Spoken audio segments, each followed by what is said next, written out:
ਯਹੋਸ਼ੁਆ ਅਧਿਆਇ 24। ਤਾਂ ਯਹੋਸ਼ੁਆ ਨੇ ਇਸਰਾਏਲ ਦੀਆਂ ਸਾਰੀਆਂ ਗੋਤਾਂ ਨੂੰ ਸਕਮ ਵਿੱਚ ਇਕੱਠਾ ਕੀਤਾ ਅਤੇ ਇਸਰਾਏਲ ਦੀਆਂ ਬਜ਼ੁਰਗਾਂ, ਸਰਦਾਰਾਂ, ਨਿਆਂਕਾਰਾਂ ਅਤੇ ਅਹੁਦੇਦਾਰਾਂ ਨੂੰ ਸੱਦਿਆ ਅਤੇ ਉਹ ਆਪਣੇ ਆਪ ਪਰਮੇਸ਼ਰ ਦੇ ਅੱਗੇ ਹਾਜ਼ਰ ਹੋ ਗਏ। ਤਾਂ ਯਹੋਸ਼ੁਆ ਨੇ ਸਾਰੀ ਪ੍ਰਜਾ ਨੂੰ ਆਖਿਆ, ਯਹੋਵਾ ਇਸਰਾਏਲ ਦਾ ਪਰਮੇਸ਼ਰ ਇਉਂ ਆਖਦਾ ਹੈ ਕਿ ਅਗਲੀਆਂ ਸਮਿਆਂ ਵਿੱਚ ਤੁਹਾਡੇ ਪਿਓ ਦਾਦੇ ਦਰਿਆ ਦੇ ਪਾਰ ਵਸਦੇ ਸਨ, ਖਾਸ ਕਰਕੇ ਤਰਾ ਅਬਰਾਹਮ ਅਤੇ ਨਾਹੋਰ ਦਾ ਪਿਤਾ, ਅਤੇ ਉਹ ਦੂਜੇ ਦੇਵਤਿਆਂ ਦੀ ਉਪਾਸਨਾ ਕਰਦੇ ਸਨ। ਪਰ ਮੈਂ ਤੁਹਾਡੇ ਪਿਤਾ ਅਬਰਾਹਮ ਨੂੰ ਦਰਿਆ ਤੋਂ ਪਾਰੋਂ ਕਨਾਨ ਦੇ ਦੇਸ਼ ਵਿੱਚੋਂ ਦੀ ਲੈ ਆਇਆ ਅਤੇ ਮੈਂ ਉਸ ਦੀ ਅੰਸ਼ ਨੂੰ ਵਧਾਇਆ ਅਤੇ ਉਸ ਨੂੰ ਇਸਹਾਕ ਦਿੱਤਾ, ਅਤੇ ਇਸਹਾਕ ਨੂੰ ਮੈਂ ਯਾਕੂਬ ਅਤੇ ਏਸਾਉ ਦਿੱਤੇ, ਅਤੇ ਏਸਾਉ ਨੂੰ ਮੈਂ ਸੇਈਰ ਪਰਬਤ ਕਬਜ਼ਾ ਕਰਨ ਨੂੰ ਦਿੱਤਾ। ਪਰ ਯਾਕੂਬ ਅਤੇ ਉਹਦੀ ਅੰਸ਼ ਮਿਸਰ ਵਿੱਚ ਉਤਰ ਗਏ।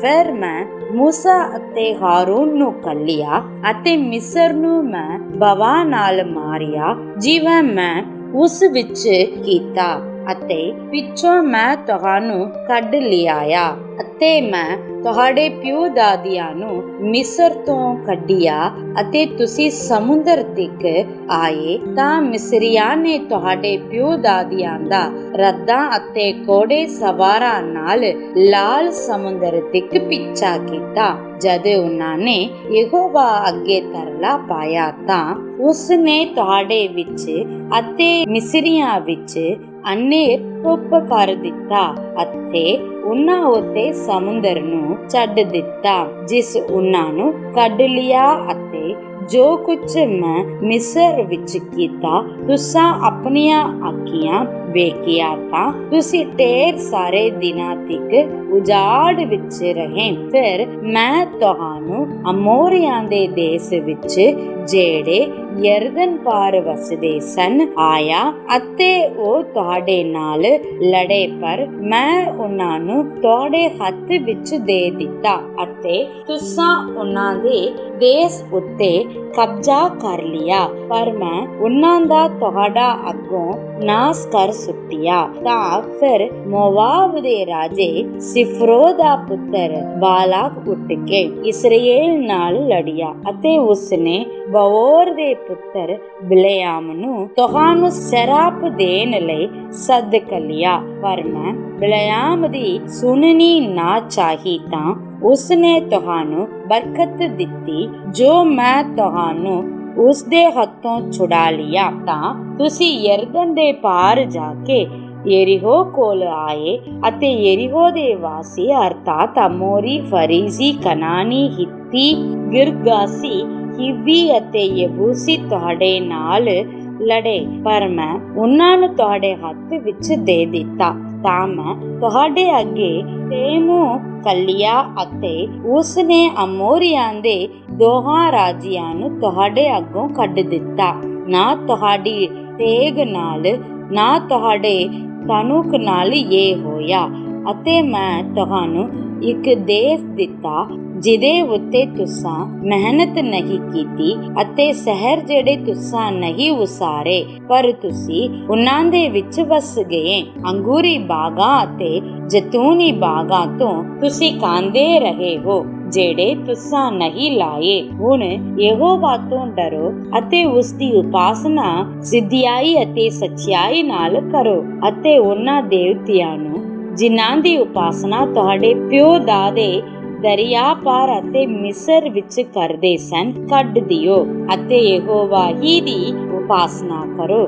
ਅਤੇ ਜੇ ਤੁਹਾਡੀ ਨਿਗਾਹ ਵਿੱਚ ਯਹੋਵਾ ਦੀ ਉਪਾਸਨਾ ਬੁਰੀ ਹੈ, ਤਾਂ ਅੱਜ ਤੁਸੀਂ ਉਸ ਨੂੰ ਚੁਣ ਲਵੋ, ਜਿਹਦੀ ਉਪਾਸਨਾ ਤੁਸੀਂ ਕਰੋਗੇ, ਭਾਵੇਂ ਉਹ ਦੇਵਤੇ ਜਿਨ੍ਹਾਂ ਦੀ ਤੁਹਾਡੇ ਪਿਓ ਦਾਦੇ ਜਦ ਉਹ ਦਰਿਆ ਪਾਰ ਸਨ ਉਪਾਸਨਾ ਕਰਦੇ ਸਨ, ਭਾਵੇਂ ਅਮੋਰੀਆਂ ਦੇ ਦੇਵਤਿਆਂ ਦੀ ਜਿਨ੍ਹਾਂ ਦੇ ਦੇਸ਼ ਵਿੱਚ ਤੁਸੀਂ ਵਸਦੇ ਹੋ। ਪਰ ਮੈਂ ਅਤੇ ਮੇਰਾ ਘਰਾਨਾ ਤਾਂ ਯਹੋਵਾ ਹੀ ਦੀ ਉਪਾਸਨਾ ਕਰਾਂਗੇ। ਤਾਂ ਪ੍ਰਜਾ ਨੇ उत्तर दिता कि ये सातों दूर रहे जो असी यहोवा नूं छड्ड के दूजे देवतियां दी उपासना करिए, क्यों जो यहोवा साडा परमेश्वर ही सानू अते साडे प्यो दादियां नूं मिस्र देश तों गुलामी दी घरों उताहां ले आया अते साडे वेखदियां ये वड्डे निशान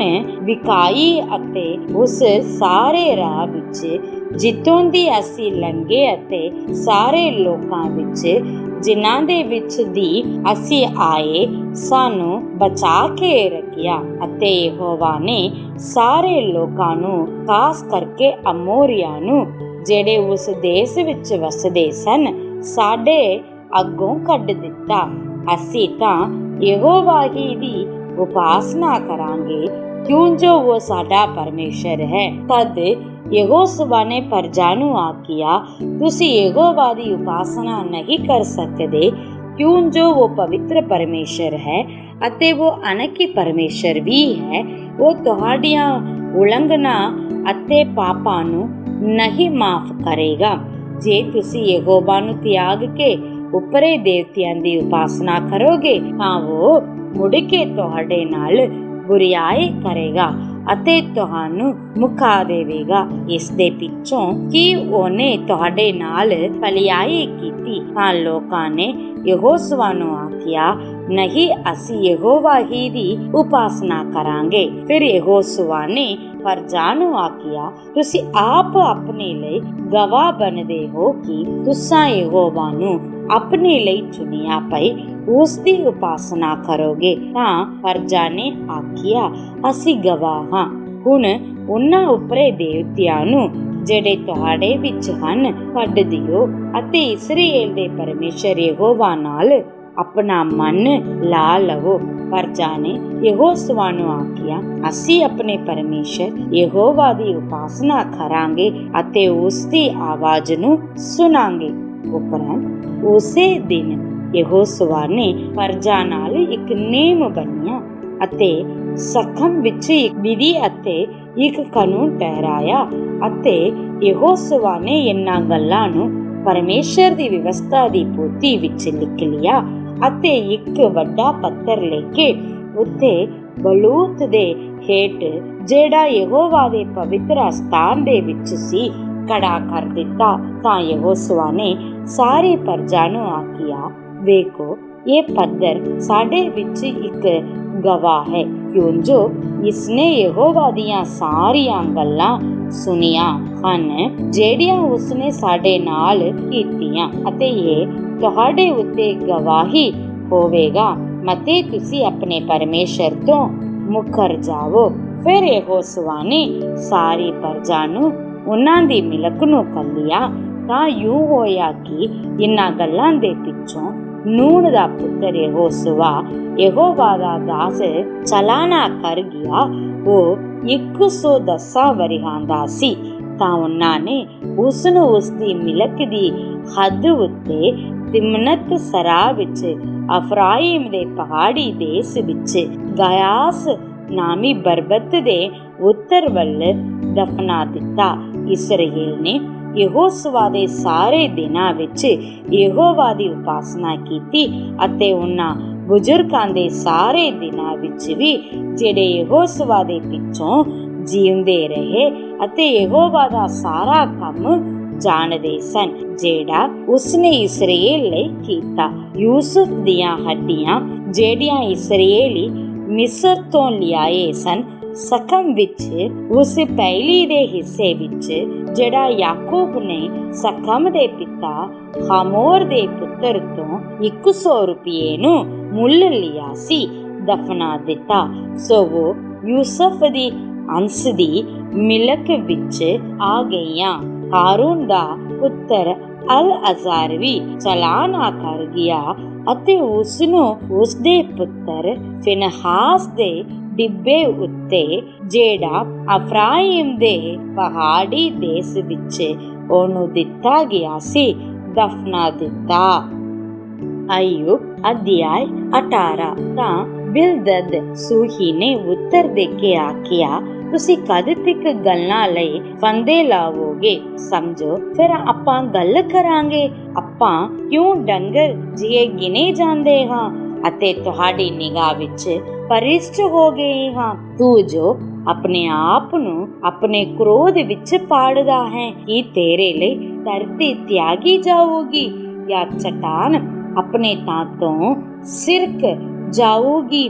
ਹਾਂ, ਦੁਸ਼ਟਾਂ ਦਾ ਦੀਵਾ ਗੁੱਲ ਹੋ ਜਾਊਗਾ ਅਤੇ ਉਹਦੀ ਅੱਗ ਦੀ ਲਾਟ ਨਾ ਚਮਕੂਗੀ। ਉਹਦੇ ਤੰਬੂ ਵਿੱਚ ਚਾਨਣ ਹਨੇਰਾ ਹੋ ਜਾਊਗਾ ਅਤੇ ਉਹਦੇ ਉੱਪਰ ਦਾ ਦੀਵਾ ਗੁੱਲ ਹੋ ਜਾਊਗਾ। ਉਹਦੇ ਬਲਵੰਤ ਕਦਮ ਰੋਕੇ ਜਾਣਗੇ ਅਤੇ ਉਹ ਆਪਣੀ ਹੀ ਸਲਾਹ ਨਾਲ ਡਿੱਗ ਪਊਗਾ। ਉਹ ਤਾਂ ਆਪਣੇ ਹੀ ਪੈਰਾਂ ਨਾਲ ਜਾਲ ਵਿੱਚ ਸਿੱਟਿਆ ਜਾਂਦਾ ਅਤੇ ਉਹ ਆਪ ਫੰਦੇ ਉੱਤੇ ਚੱਲਦਾ ਹੈਗਾ। ਖਿੜਕੀ ਉਹਦੀ ਅੱਡੀ ਨੂੰ ਫੜਦੀ ਅਤੇ ਫਾਹੀ ਉਹਨੂੰ ਫਾ ਲੈਂਦੀ ਹੈ।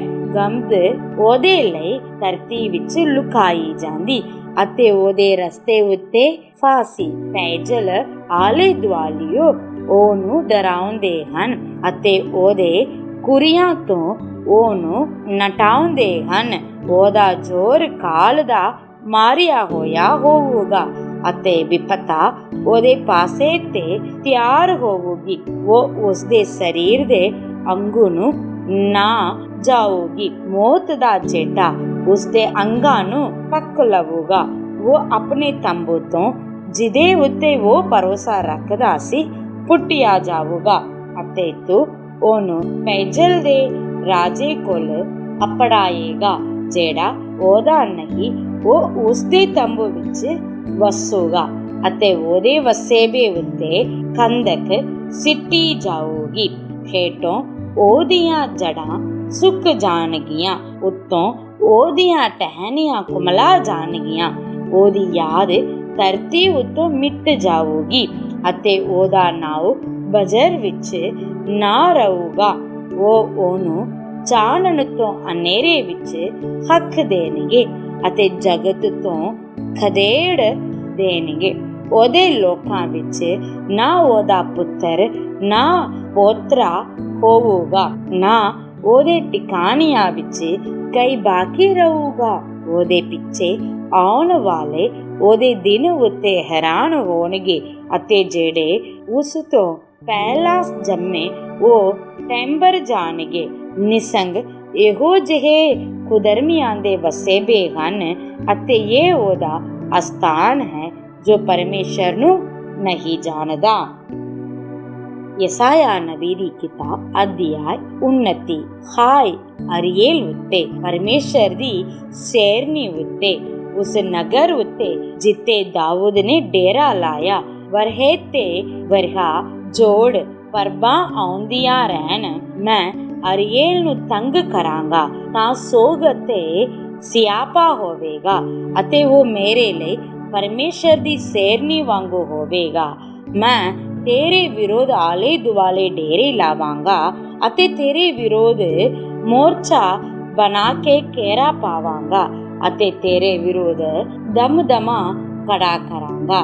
ਤੂੰ ਧਰਤੀ ਦੀ ਡੂੰਘਿਆਈ ਤੋਂ ਬੋਲੇਗਾ, ਤੇਰਾ ਬੋਲ ਕਾਕ ਦੇ ਹੇਠੋਂ ਆਵੇਗਾ। ਤੇਰੀ ਆਵਾਜ਼ ਧਰਤੀ ਵਿੱਚੋਂ ਪੂਤਨੇ ਵਾਂਗੂ ਹੋਵੇਗੀ ਅਤੇ ਤੇਰਾ ਬੋਲ ਕਾਕ ਵਿੱਚੋਂ ਫੁੱਸ ਫੁੱਸ ਕਰੇਗਾ। ਪਰ ਤੇਰੇ ਵੇਰੀਆਂ ਦਾ ਦਲ ਬਰੀਕ ਕੱਟੇ ਵਾਂਗੂ, ਜ਼ਾਲਮਾਂ ਦਾ ਦਲ ਉੱਡਦੇ ਪੋ ਵਾਂਗੂ ਹੋਵੇਗਾ। ਉਹ ਝਟਪਟ ਇੱਕਦਮ ਹੋ ਜਾਵੇਗਾ। ਉਹ ਸੈਨਾ ਦੇ ਯਹੋਵਾ ਵੱਲੋਂ ਗੱਜ ਨਾਲ, ਉਚਾਲ ਨਾਲ, ਵੱਡੇ ਸ਼ੋਰ, ਵਾਵਰੋਲੇ ਔਰ ਤੂਫਾਨ ਅਤੇ ਭਸਮ ਕਰਨ ਵਾਲੀ ਅੱਗ ਦੀ ਲਾਟ ਨਾਲ ਸਜਾ ਪਾਵੇਗਾ। ਸਾਰੀਆਂ ਕੌਮਾਂ ਦਾ ਦਲ ਜਿਹੜੀਆਂ ਅਰੀਏਲ ਦੇ ਵਿਰੋਧ ਲੜਦੀਆਂ ਹਨ ਅਤੇ ਉਸਦੇ ਗੜ ਦੇ ਨਾਲ ਲੜਨ ਵਾਲੇ ਅਤੇ ਉਸਦੇ ਤੰਗ ਕਰਨ ਵਾਲੇ ਸੁਪਨੇ ਵਾਂਗੂ ਰਾਤ ਤੇ ਦਰਸ਼ਨ ਵਾਂਗੂ ਹੋ ਜਾਣਗੇ। ਯੂੰ ਹੋਵੇਗਾ ਕਿ ਜਿਵੇਂ ਉੱਕਾ ਸੁਪਨਾ ਵੇਖਦਾ ਹੈ ਕਿ ਵੇਖੋ ਮੈਂ ਖਾ ਰਿਹਾ ਹਾਂ, ਪਰ ਜਦ ਉਹ ਜਾਗਦਾ ਹੈ ਉਹਦਾ ਜੀ ਖਾਲੀ ਹੈ, ਜਾਂ ਜਿਵੇਂ ਤਿਗਾਇਆ ਸੁਪਨਾ ਵੇਖਦਾ ਹੈ ਕਿ ਵੇਖੋ ਮੈਂ ਪੀ ਰਿਹਾ ਹਾਂ, ਪਰ ਜਦ ਉਹ ਜਾਗਦਾ ਹੈ ਤਾਂ ਵੇਖੋ ਉਹ ਖੁੱਸਿਆ ਹੋਇਆ ਅਤੇ ਉਹਦਾ ਜੀ ਤਿਗਾਇਆ ਹੁੰਦਾ ਹੈ। ਤਿਵੇਂ ਹੀ ਉਹਨਾਂ ਸਾਰੀਆਂ ਕੌਮਾਂ ਦੇ ਦਲ ਨਾਲ ਹੋਵੇਗਾ ਜਿਹੜੀਆਂ ਸੀਯੋਂ ਪਰਬਤ ਨਾਲ ਲੜਦੀਆਂ ਹਨ। ਠਹਿਰੋ ਅਤੇ ਹੈਰਾਨ ਹੋਵੋ, ਬੁੱਲੇ ਲੁੱਟੋ ਅਤੇ ਅੰਨੇ ਹੋ ਜਾਵੋ। ਉਹ ਕਿਵੇਂ ਹਨ ਪਰ ਮਦ ਨਾਲ ਨਹੀਂ, ਉਹ ਡਗਮਗਾਉਂਦੇ ਹਨ ਪਰ ਸ਼ਰਾਬ ਨਾਲ ਨਹੀਂ।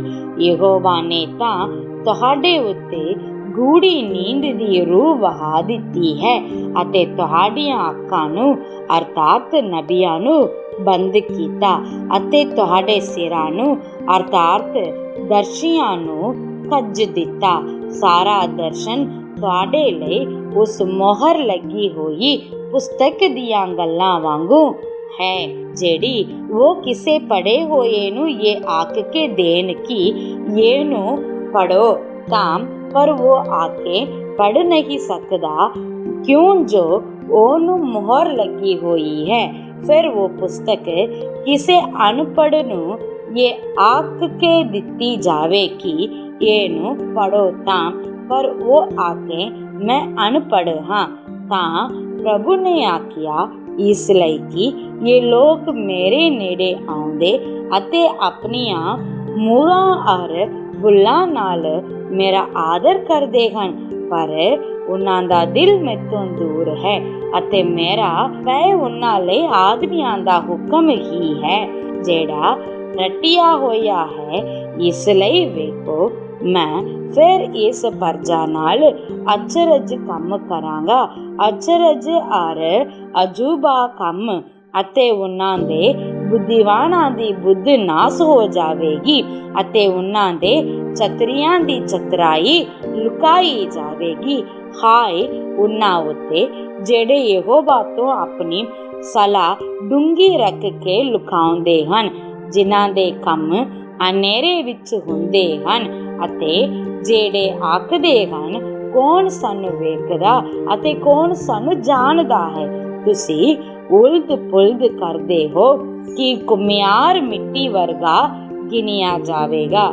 ਭਾਈ ਬਣੀ ਹੋਈ ਚੀਜ਼ ਆਪਣੇ ਬਣਾਉਣ ਵਾਲੇ ਵਿਕੇ ਆ ਕੇ ਉਸ ਮੈਨੂੰ ਨਹੀਂ ਬਣਾਇਆ, ਜਾਂ ਕੜਤ ਕੜਨ ਵਾਲੇ ਵਿਕੇ ਆ ਕੇ ਉਸ ਨੂੰ ਕੋਈ ਮਤ ਨਹੀਂ ਕਿ ਥੋੜਾ ਚਿਰ ਬਾਕੀ ਨਹੀਂ ਕਿ ਲਬਨੋਨ ਫਲਦਾਰ ਖੇਤ ਵਿੱਚ ਬਦਲ ਜਾਵੇਗਾ ਅਤੇ ਫਲਦਾਰ ਖੇਤ ਬਨ ਜਿਹਾ ਗਿਣਿਆ ਜਾਵੇਗਾ।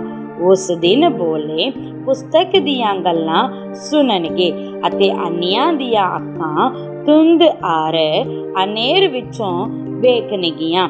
ਮਸਕਿਨ ਯਹੋਵਾ ਵਿੱਚ ਵਧੇਰੇ ਆਨੰਦ ਹੋਣਗੇ ਅਤੇ ਮਨੁੱਖਾਂ ਦੇ ਕੰਗਾਲ ਇਸਰਾਏਲ ਦੇ ਪਵਿੱਤਰ ਪੁਰਖ ਵਿੱਚ ਬਾਗ ਹੋਣਗੇ, ਕਿਉਂ ਜੋ ਜ਼ਾਲਮ ਮਿਟ ਜਾਣਗੇ, ਮਖੌਲੀਏ ਮੁੱਕ ਜਾਣਗੇ ਅਤੇ ਸਾਰੇ ਜਿਹੜੇ ਬਦੀ ਲਈ ਜਾਗਦੇ ਹਨ ਨਕੁੱਟ ਜਾਣਗੇ।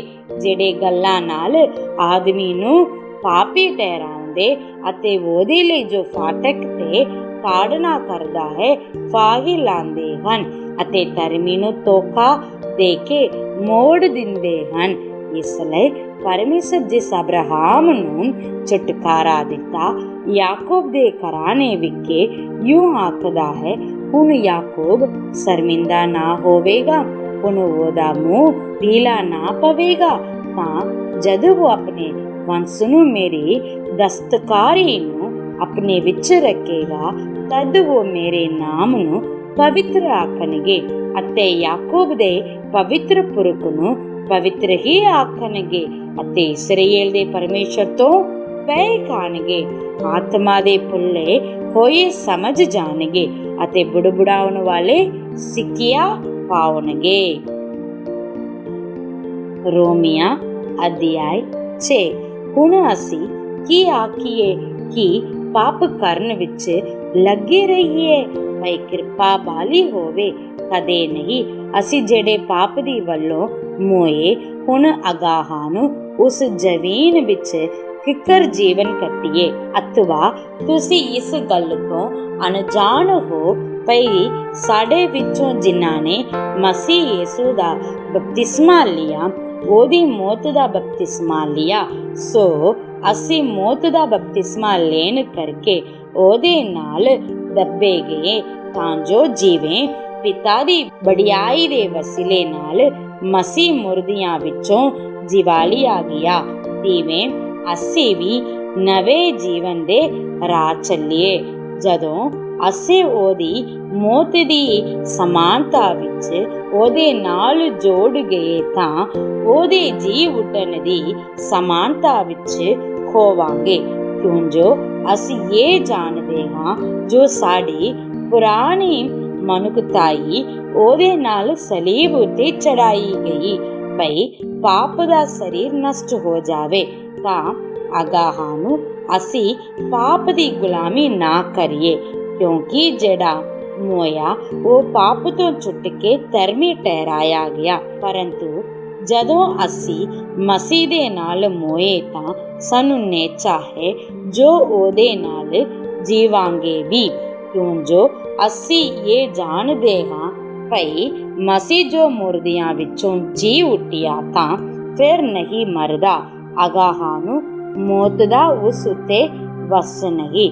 ਜਿਹੜੀ ਮੌਤ ਉਹ ਮੋਇਆ ਉਹ ਪਾਪ ਦੇ ਕਾਰਨ ਇੱਕੋ ਵਾਰ ਮੋਇਆ, ਪਰ ਜਿਹੜਾ ਜੀਵਨ ਉਹ ਜਿਉਂਦਾ ਹੈ ਉਹ ਪਰਮੇਸ਼ਰ ਦੇ ਕਾਰਨ ਜਿਉਂਦਾ ਹੈ। ਇਸੇ ਤਰ੍ਹਾਂ ਤੁਸੀਂ ਵੀ ਆਪਣੇ ਆਪ ਨੂੰ ਪਾਪ ਦੀ ਵੱਲੋਂ ਮੋਏ ਹੋਏ ਪਰ ਮਸੀਹ ਯਿਸੂ ਵਿੱਚ ਪਰਮੇਸ਼ਰ ਲਈ ਜਿਉਂਦੇ ਸਮਝੋ।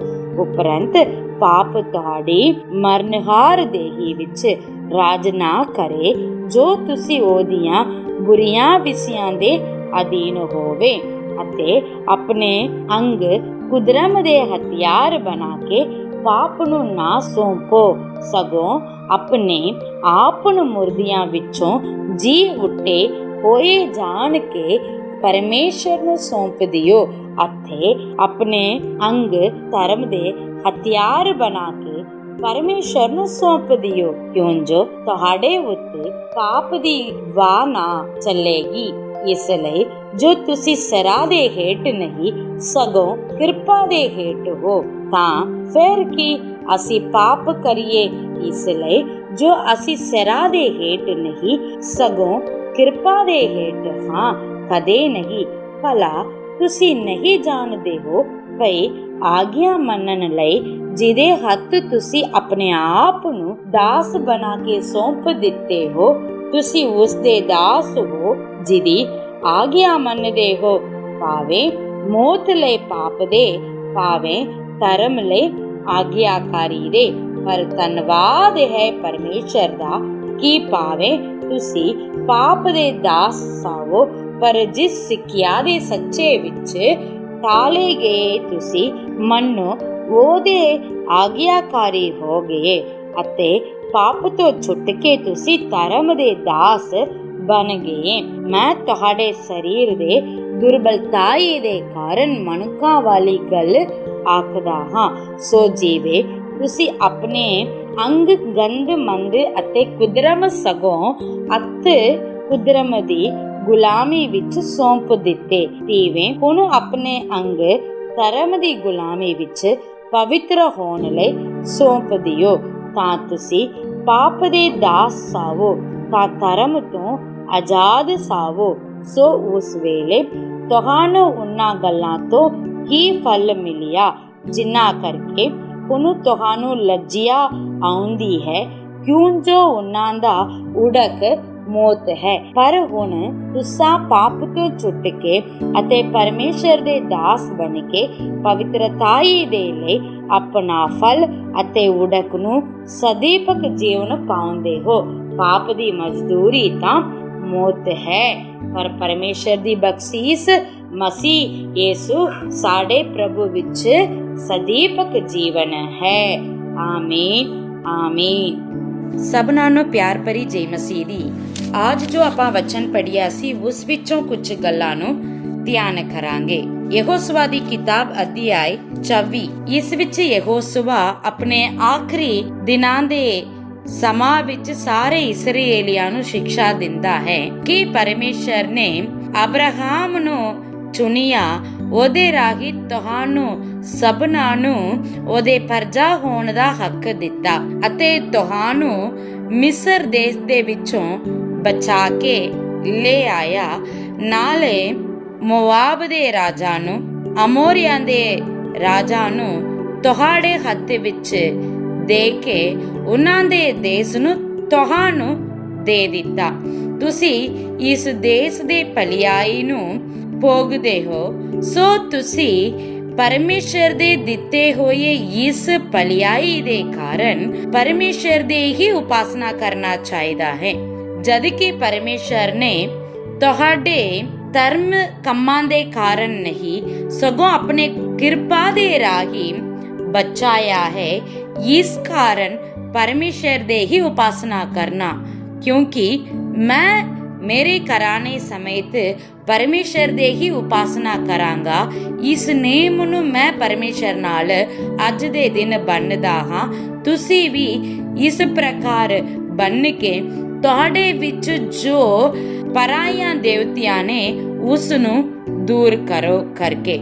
ਸੋ ਇਸਰਾਏਲੀ ਵੀ ਉਸ ਗੱਲ ਨੂੰ ਸਮਝ ਕੇ ਯਹੋਸ਼ੁਆ ਨੂੰ ਆਖਦੇ ਕਿ ਅਸੀਂ ਵੀ ਯਹੋਵਾ ਪਰਮੇਸ਼ਰ ਦੇ ਹੀ ਉਪਾਸਨਾ ਕਰਾਂਗੇ ਕਰਕੇ।